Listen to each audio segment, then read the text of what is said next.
সঞ্চয় করার কোনো সুযোগ নেই। আপনারা ক্রস করে গেছেন 30 বছর পর্যন্ত আপনার পরবর্তী জেনারেশনকে আপনাকে সেইভাবে বিল্ড আপ করতে হবে। ফার্মের মুরগি বানালে হবে না, কিন্তু সব ফার্মের মুরগি ঢাকা শহরে আমাদের ছেলেমেয়েরা তারা কিন্তু হার সঞ্চয় করতে পারছে না, তাদের হার আরো বেশি হবে। আমি গ্রামের ছেলে, আরেকজন গ্রামের ছেলে, আমাদের হার অত বেশি হবে না। আমি এখনো হয়নি, আমি 64 going to 65, কিন্তু দেখবেন অনেকেরই হয়ে যাবে। সঞ্চয় করে রাখতে হবে 20 বছর, 20 থেকে 45 বছর পর্যন্ত আপনার এখানে ক্ষয় এবং তৈরি একই রকম হচ্ছে, ক্ষয় এবং তৈরি একই রকম হচ্ছে।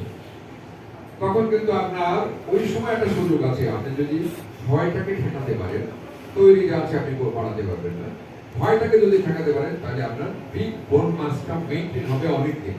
কিন্তু ভেরি আনফরচুনেট গাইড হচ্ছে যাদের 50 ইয়ার্স, অ্যারাউন্ড 50 ইয়ার, যাদের মাসিক বন্ধ হয়ে যায়, স্টোরেজটা বন্ধ হয়ে যায়, তাদের there is a sudden fall of there's a sudden fall you can see here, এখান থেকে ফট করে নেমে গেছে এই পর্যন্ত। এবং এই যে পিক সময় যে 50 থেকে 60 এর মধ্যে তাদের মেরুদণ্ডের হাড় ভেঙে যায়, কোমরের হাড় ভেঙে যায়, ভেরি ইম্পর্টেন্ট।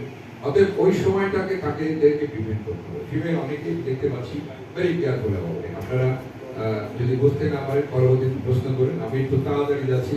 আর যদি আপনাদের বিরক্তি লাগে বলবেন যে না বন্ধ করেন, আমরা আপনাদের অন্য প্রেজেন্টেশনে চলে যাবো। এই সময়ের মধ্যে যদি আপনি প্রিভেন্টিভ নেন, আমরা অর্থোপেডিক সার্জন কারেন্ট কনসার্ন যেটা, আমরা ওই সময় ফ্র্যাকচার নিয়ে আসে আমাদের কাছে, আমরা তখন তাদের দেখি। কিন্তু আমাদের এই জায়গাও অ্যাড্রেস করা দরকার আছে, যে প্রিভেনশন। তাহলে আমরা যদি ট্রিটমেন্ট দিতে যাই, ট্রিটমেন্টের কতগুলি ভাগ আছে। একটা